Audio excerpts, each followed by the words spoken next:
उत्तर प्रदेश में अपनी सियासी जमीन मजबूत करने की कोशिश में जुटी कांग्रेस ने अब संगठन को जमीनी स्तर पर धार देने का अभियान शुरू कर दिया है। पश्चिमी यूपी के महत्वपूर्ण जिले मुजफ्फरनगर से कांग्रेस ने अपने संगठन सृजन अभियान की शुरुआत की है। मुजफ्फरनगर में कांग्रेस के संगठन सृजन अभियान की शुरुआत के साथ ही पार्टी ने उत्तर प्रदेश में अपनी संगठनात्मक तैयारियों को लेकर बड़ा संदेश दिया है। अभियान के प्रभारी गणेश यादव ने जिले के पदाधिकारियों और कार्यकर्ताओं के साथ बैठक कर संगठन की मौजूदा स्थिति, बूथ स्तर की तैयारियों और आगामी चुनावी रणनीतियों पर चर्चा की। मीडिया से बातचीत में गणेश यादव ने कहा कि ये महज औपचारिक बैठक नहीं है, बल्कि संगठन की वास्तविक स्थिति को परखने का अभियान है। अभियान के तहत अगले 8 दिनों तक जिले के अलग-अलग क्षेत्रों में पहुंचकर कार्यकर्ताओं से सीधा संवाद किया जाएगा। हर ब्लॉक, विधानसभा और बूथ स्तर से संगठन का फीडबैक लिया जाएगा। पार्टी ये जानने की कोशिश करेगी कि किन-किन क्षेत्रों में संगठन मजबूत है और कहां से उसे नई ऊर्जा देने की जरूरत है। कार्यकर्ताओं से मिलने वाले सुझावों और फीडबैक के आधार पर विस्तृत रिपोर्ट तैयार कर ऑल इंडिया कांग्रेस कमेटी यानी आईसीसी को भेजी जाएगी।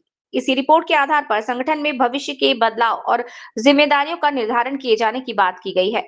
कांग्रेस की ओर से कहा गया है कि अब पार्टी केवल बैठकों तक सीमित न रहकर गांव, वार्ड और बूथ स्तर तक सक्रिय संगठन खड़ा करने की दिशा में काम करेगी। बैठक में संगठन विस्तार, बूथ कमेटियों के गठन, कार्यकर्ताओं की सक्रियता और आगामी चुनावी तैयारियों को लेकर मंथन हुआ। कार्यकर्ताओं से गांव-गांव तक पहुंच बनाने और जनता के बीच पार्टी की नीतियों को लेकर अभियान चलाने का आह्वान भी किया। इस दौरान जिला अध्यक्ष सतपाल कटारिया, किसान प्रकोष्ठ पश्चिमी उत्तर प्रदेश अध्यक्ष मनोज चौधरी, अनिल चौधरी, नगर अध्यक्ष रंजन मित्तल, अल्पसंख्यक कांग्रेस के जिला अध्यक्ष, यूथ कांग्रेस जिला अध्यक्ष, महिला कांग्रेस जिला अध्यक्ष समेत बड़ी संख्या में पदाधिकारी और कार्यकर्ता मौजूद रहे। अब सवाल यह है कि मुजफ्फरनगर से शुरू हुआ कांग्रेस का संगठन सृजन अभियान पश्चिमी उत्तर प्रदेश में पार्टी को कितनी मजबूती देता है और बूथ स्तर पर की जा रही ये कवायद आने वाले चुनाव में कितनी असरदार साबित होती है। मैं मुजफ्फरनगर आया हूँ।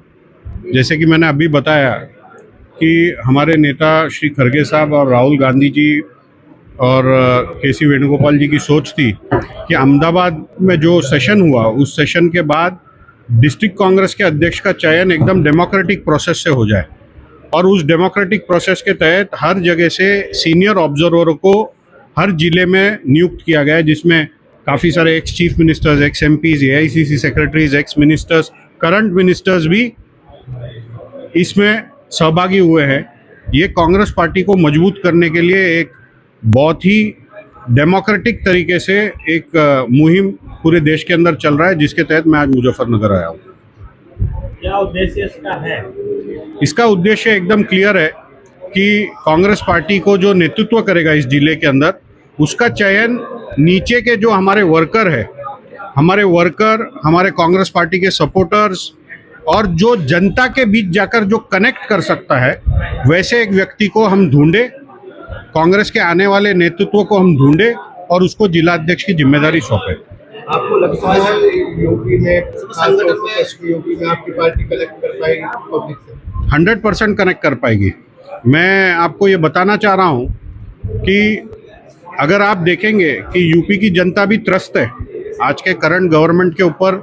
आपको पता है कि लोगों के बीच में एकदम एक मायूसी का माहौल छाया हुआ है। महंगाई बढ़ते जा रही है, लोगों के बीच में आज स्टूडेंट्स के ऊपर जो बातें चल रही है, आप देश के में माहौल के बारे में, संगठन सृजन के बारे में, देश का माहौल सबको पता है। तो कांग्रेस 100%, देखो आज बीजेपी से जो नाराज है उसके लिए कांग्रेस ही ऑल्टरनेटिव है। 2 दशकों से आपकी पार्टी यहाँ से गायब है, कैसे कनेक्ट कर पाएगी? दो मिनट। ऐसा है